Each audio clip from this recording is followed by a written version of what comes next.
Hello students, Yogesh Srivastava हूँ और आप सभी लोगों को मैं मोशन चैप्टर डिस्कस कर रहा था। प्रीवियस लेक्चर में हम लोगों ने मोशन चैप्टर डिस्कस करना शुरू किया था और पॉइंट 7 तक क्लियर किया था। आज हम लोग पॉइंट 8 से स्टार्ट करेंगे और आगे पढ़ेंगे थोड़ा सा, लेकिन उससे पहले प्रीवियस लेक्चर में जिन चीज़ों को हमने पढ़ा था उसका एक ब्रीफली एक्सप्लेनेशन जल्दी से ले लेते हैं।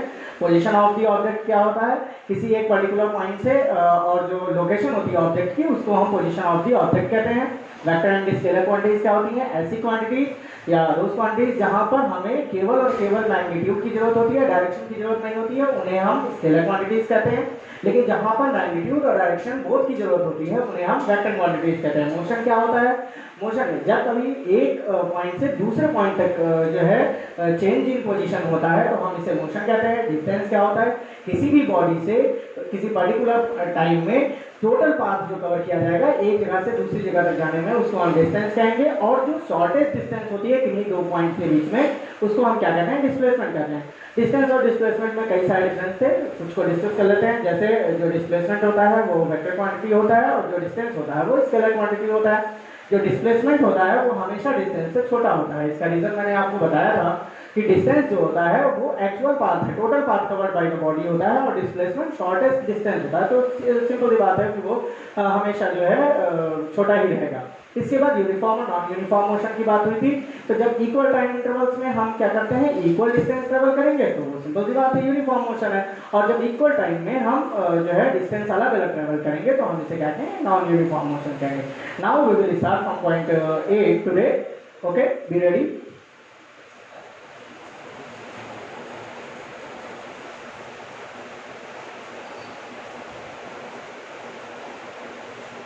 देखिए, speed, what is speed? Speed क्या होती है? Speed of an object is defined as the distance travelled by it per unit time. मतलब कोई भी ऑब्जेक्ट जो होता है वो पर यूनिट टाइम में जितना डिस्टेंस को कवर करेगा उसे हम क्या कहेंगे, स्पीड। आप सभी लोग एक जगह से दूसरी जगह जाते हैं, आपके पास अपने व्हीकल है, ध्यान दीजिए उस पर मीटर लगा होता है। जब आप गाड़ी चला रहे होते हैं तो आपको वो दिखाता है 20, 30, 40, 50। ये क्या है, ये स्पीड है। वो क्या डिनोट कर रहा है कि आप पर यूनिट टाइम में कितना जो है डिस्टेंस कवर कर सकते हैं। जैसे आपने कहा 40 किलोमीटर पर आवर, ये हमारी स्पीड है। तो 40 किलोमीटर पर आवर का स्पीड का मतलब क्या हो गया कि आप 1 आवर में कितना ट्रेवल कर जाएंगे, 40 किलोमीटर ट्रेवल कर जाएंगे। तो 40 किलोमीटर इट इज डिस्टेंस और पर आवर यानी 1 घंटा वो क्या है, वो टाइम है। तो speed of an object is defined as the distance travelled by it per unit time. Speed is a scalar quantity. Scalar quantity क्यों है? क्योंकि ये डिस्टेंस अपॉन टाइम है और डिस्टेंस क्या होती है, डिस्टेंस भी एक स्केलर क्वांटिटी होती है, टाइम भी स्केलर क्वांटिटी होती है। तो जब scalar quantity divided by scalar quantity तो ऑब्वियस सी बात है हमें एक स्केलर क्वांटिटी ही मिलेगी।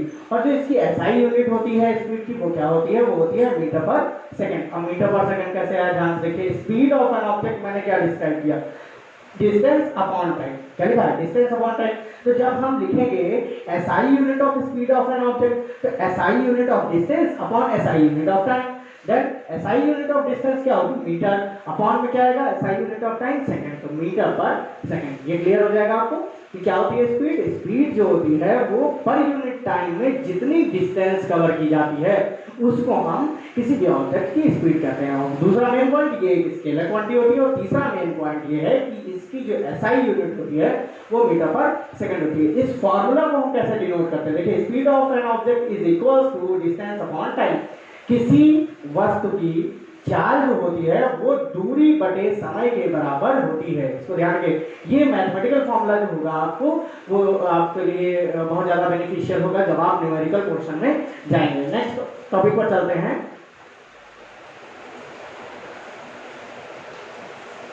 देखिए, स्पीड कैन बी क्लासिफाइड है। स्पीड को 3 टाइप में हम क्लासिफाई कर रहे हैं। एक यूनिफॉर्म स्पीड हो गई, एक समान चाल, दूसरी नॉन यूनिफॉर्म स्पीड हो गई, क्या असमान चाल, तीसरी हो गई एवरेज स्पीड। एवरेज स्पीड मतलब औसत चाल। ध्यान देखिएगा, यूनिफॉर्म स्पीड क्या है, मान लीजिए हमने 80 किलोमीटर की दूरी तय की।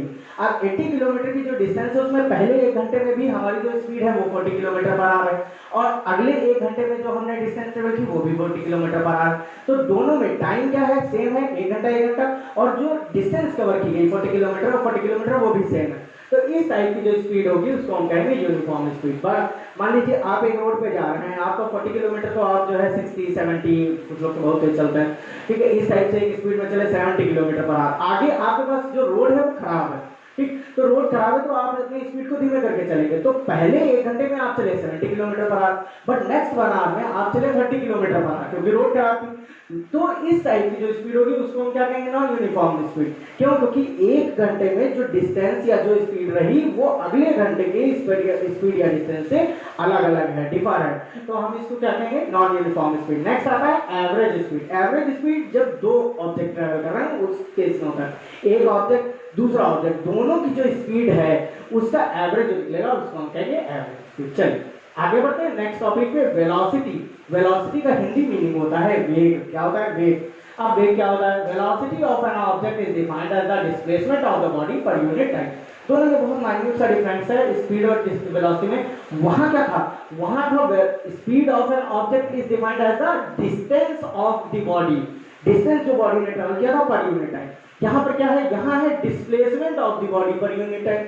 तो दोनों में फर्क क्या है? वेलोसिटी में जहां डिस्टेंस था वहां डिस्प्लेसमेंट हो गया, मतलब अगर कोई बॉडी एक जगह से दूसरी जगह जा रही है तो उनकी जो शॉर्टेस्ट डिस्टेंस आ रही है, यानी जो डिस्प्लेसमेंट है पर यूनिट टाइम जितना डिस्प्लेसमेंट होगा हम उसे क्या कहेंगे? वेलोसिटी कहेंगे। ठीक है, फिर से समझिएगा, velocity of an object is defined as the displacement of the body per unit time. इसके बाद we can say that velocity is the speed of an object moving in a definite direction. Displacement के लिए मैंने क्या कहा था? अब आप यहाँ पर मान लीजिए चेंज करना चाहे तो velocity of an object is equal to displacement upon time है। डिस्प्लेसमेंट को हम क्या कह सकते हैं? डिस्टेंस जो कि एक डेफिनिट डायरेक्शन में हो।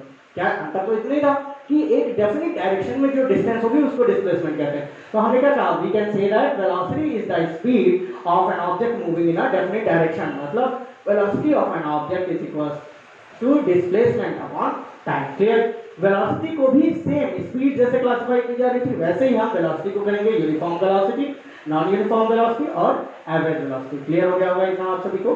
अब आप बात करेंगे, बहुत ही इंपॉर्टेंट टॉपिक है इस चैप्टर का, एक्सेलरेशन यानी त्वरण। ठीक है, त्वरण पर चलेंगे, ध्यान से समझेंगे इसको। देखिए एक्सेलरेशन क्या होता है? Acceleration is defined as the rate of change of velocity with respect to time. ठीक, rate of change of velocity. ठीक है, वेलोसिटी जो है वो जो चेंज हो रही है उसको हम क्या कहेंगे? अगर हम पर यूनिट टाइम के हिसाब से उसको चेंज करें तो हम कहेंगे कि वो जो टर्न निकल कर आएगा उसको हम कहेंगे एक्सेलरेशन यानी त्वरण।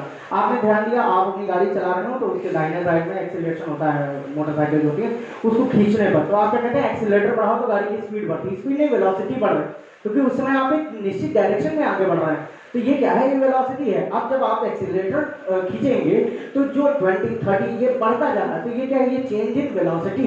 क्या है? Change in velocity. और चेंज इन वेलोसिटी किस टाइम के हिसाब से हो रहा है? जो रिस्पेक्ट ऑफ टाइम है उसके हिसाब से हम उसको क्या कहते हैं? एक्सेलरेशन बोलते हैं। क्लियर हो गया आपको? तो acceleration is defined as the rate of change in velocity with respect to time. मतलब आप जब एक्सीलरेटर जो है खींचेंगे, आगे बढ़ाएंगे, तो क्या हो रहा है? इंक्रीज ऑफ वेलोसिटी होगा। ठीक है, इंक्रीज इन वेलोसिटी होगा। आगे बढ़ते हैं, तो एसआई यूनिट ऑफ एक्सीलरेशन क्या होती है? Metre per second square. और ये एक वेक्टर क्वांटिटी होती है, क्योंकि वेलोसिटी भी कैसी होती है? वेक्टर क्वांटिटी होती है, इसको ध्यान रखिएगा। आगे बढ़ते हैं, इससे रिलेटेड दो पॉइंट है। कौन सा पॉइंट है? If velocity of an object increases with time, अगर वेलोसिटी बढ़ रही है टाइम बढ़ने के, जैसे 1 सेकंड 2 सेकंड 3 सेकंड हम कुछ समय तक गाड़ी चला रहे हैं, व्हीकल अपना राइड कर रहे हैं, तो क्या होगा? जैसे जैसे वेलोसिटी बढ़ रही है इसका मतलब उसका जो एक्सीलरेशन है वो कैसा है? पॉजिटिव एक्सीलरेशन है, पॉजिटिव एक्सीलरेशन। ठीक, अगर डिक्रीज हो रही है, अगर हम जो है एक्सीलरेटर को धीमा कर रहे हैं, एक्सीलरेट कम कर रहे हैं, तो इस टाइप को हम कहेंगे निगेटिव एक्सीलरेशन, जब वेलोसिटी कम होती जाएगी। ठीक, इस टाइप का जो निगेटिव एक्सीलरेशन होता है उसको हम इंग्लिश में नाम देते हैं रिटार्डेशन, और हिंदी में इसको बोलते हैं मंदन। क्या बोलते हैं? मंदन बोलते हैं। अब आप कहेंगे सर ये नेगेटिव एक्सीलरेशन क्या चीज होती है? देखिए, आप गाड़ी चला रहे हैं, आपने एक्सीलरेटर बढ़ाया, आपकी स्पीड तेज हो गई, आप तेज जा रहे हैं, लेकिन आपने ब्रेक लगाया। जब आपने ब्रेक लगाया तो वेलोसिटी जो है वो धीरे धीरे धीरे धीरे कम होती है, और अगर आप ज़्यादा ब्रेक जो है लगाते हैं तो क्या होगा? वो गाड़ी रुक जाएगी। तो इसका मतलब क्या था कि जो ब्रेक है वो भी एक टाइप के एक्सीलरेशन है, बस फर्क क्या है? ब्रेक्स जो है आपकी गाड़ी में वो निगेटिव एक्सीलरेशन है। मैथमेटिकली हम एक्सीलरेशन को कैसे डिफाइन करेंगे? Acceleration is equal to change in velocity upon change in time. ठीक है, तो इतना आप लोगों ने क्लियर किया। इसके आगे के टॉपिक आपको अगली जो है वीडियो में उसमें पढ़ाए जाएंगे। ठीक है, आज के लिए बस इतना ही। Thank you everyone.